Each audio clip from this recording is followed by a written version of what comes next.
আসসালামু আলাইকুম আমার প্রিয় ফ্যান ফলোয়ার বন্ধুরা, কেমন আছেন? আশা করি ভালোই আছেন।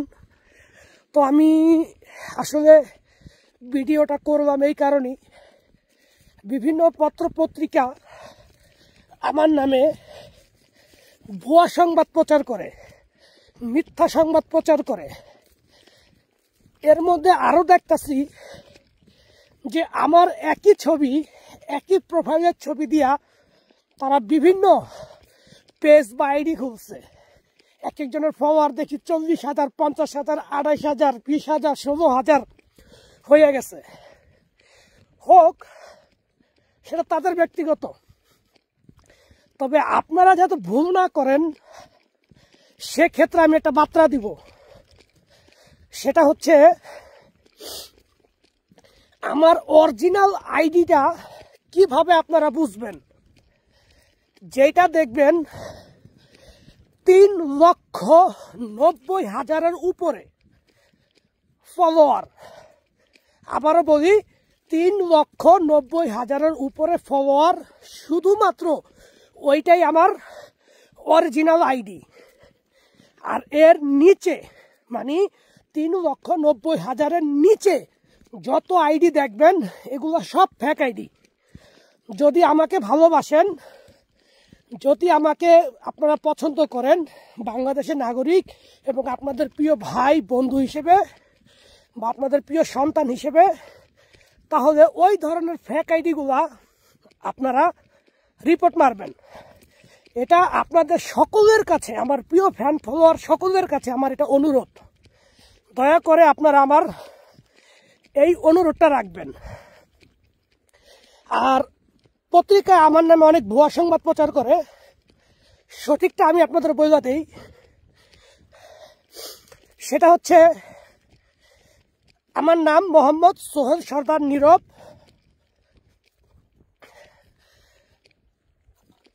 আমি ঢাকা 1204 গ্যান্ডারিয়া জুরাইন মুরাদপুরে জন্ম হয়েছে এবং এখানে আমার বাল্যকাল, ওইখানে আমার সমস্ত বন্ধু বান্ধব। তো 2005 সালে আমি এসএসসি পরীক্ষা দেই এবং পরীক্ষায় পাশ করে 2005-এই ঢাকার পুরান টাউন কবি নজরুল গভর্নমেন্ট অ্যান্ড কলেজ ইউনিভার্সিটিতে আমি ভর্তি হই মানবিক শাখায়।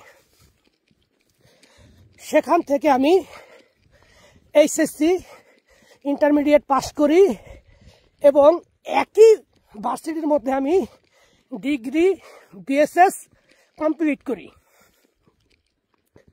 তারপর জীবনকে উন্নয়নশীল যাত্রায় নিয়ে যাওয়ার জন্য প্রবাসে পাড়ি দেই।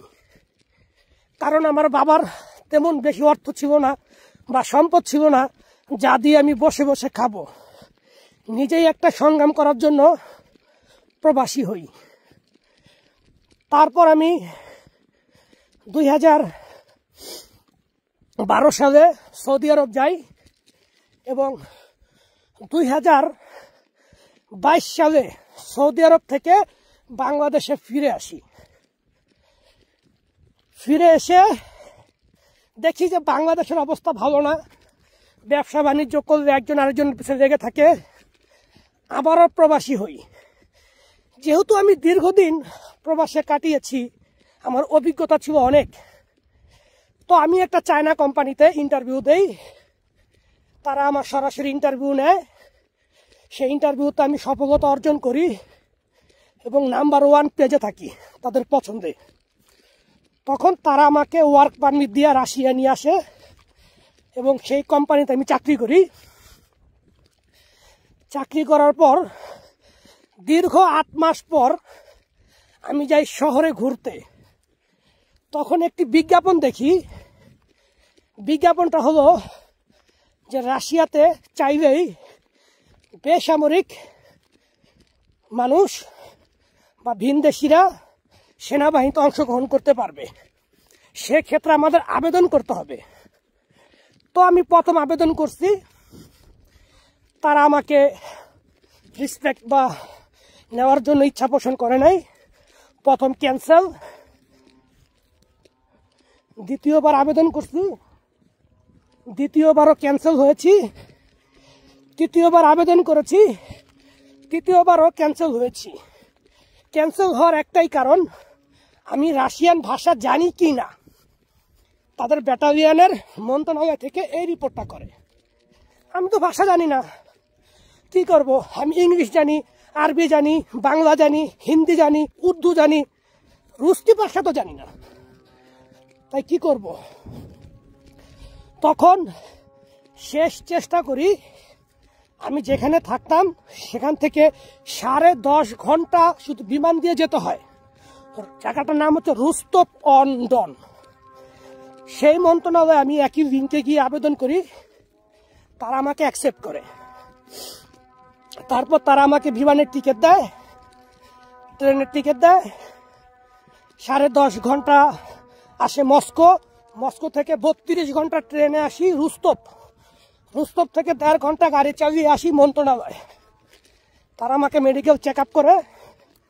মেডিকেল চেক আপের জন্য তারা 3 দিন সময় নেয়, এবং আমি মেডিকেল চেক আপে যখন উত্তীর্ণ হই তখনই তারা আমাকে প্রস্তাব করে এবং বিভিন্ন নিয়মকানুন সম্পর্কে জানায়। এবং আমার সেনাবাহিনীতে ঢুকলে আমার অবশ্যই সেনাবাহিনীর অনেক কাজ আছে, সেই কাজ করতে হবে। আমি তাদের সমস্ত শর্ত নিজ ইচ্ছায় রাজি হয়েছি। তারপর তারা আমাকে ট্রেনিংয়ে পাঠায়। ট্রেনিংয়ে যাওয়ার পর আমি সাকসেস হই। এরপর আমি ব্যাচ নাম্বার পাই। ব্যাচ নাম্বার পাওয়ার পর আমাকে একটি ব্যাটালিয়নের উপর দেওয়া হয়। আমার ব্যাটালিয়নের নাম হচ্ছে আলগা। এখানে প্রায় 2000 ব্যাটালিয়ন আছে, তার মধ্যে আলগা হচ্ছে একটা ব্যাটালিয়ন। তো আমি সেই ব্যাটালিয়নে আছি বর্তমানে। তো এই আর কি। তো অনেক সংবাদ পত্রিকা বলে যে জোর করে নিয়ে আসে সেনাবাহিনীতে, না, এরকম কাউকে নাই জোর করে নিয়ে আসে। তবে একটা রাস্তা আছে, বাংলাদেশে কিছু অসাধুরা আছে যারা কিনা এই ধরনের 2 নম্বর কাজ করে। তারা বাংলাদেশ থেকে কিছু লোকের এখানে নিয়ে আসা জোর জবরদস্তি করে ক্লিনিং এর কাজ দিবে বইলা তাদেরকে মনে করেন ঢুকায়া দেয়। তাদের জন্য খুবই দুঃখজনক, আমি এরকম লোক পাইছি। তবে তারা এখনো জীবিত আছে, আবার অনেকে মারাও গেছে, ওইটা বিষয় না। তবে আমাকে রাশিয়ান সরকার বা গভর্নমেন্ট জোর করে আমাকে দেয় নাই, আমি নিজের ইচ্ছা আসছি। কারণ একটাই, বাস্তব হলো অর্থের প্রয়োজন, আর অর্থ ইনকাম করতে হলে জীবনে রিস্ক নিতে হয়। সেটাই আমি জীবনে রিস্ক নিচ্ছি। 1 বছর উপর হয়ে গেছে, 1 বছর উপর হয়ে গেছে। আলহামদুলিল্লাহ, আপনাদের দোয়া আমি এখনো সুস্থ সবল আছি এবং সেনাবাহিনী থেকে অনেক মেডেল অর্জন করছি। সেই বিষয়ে পরে ভিডিও দিব। তো আলহামদুলিল্লাহ সব দিক থেকে ভালো আছি। তো এখন আবার কাজে ব্যস্ত হয়ে পড়বো। এখন আপনাদের সাথে কথা বলতে পারবো না। আপনারা শুধু যেটা দেখবেন 3,90,000-এর উপরে, সেইটাই শুধুমাত্র ফলো দিবেন। আর এর নিচে জাগতের পাবেন, সাথে সাথে বলুক মারবেন, ঠিক আছে? আর আমার বাড়ি হচ্ছে জোরাইন মুরাদপুর, আর আমার বাবার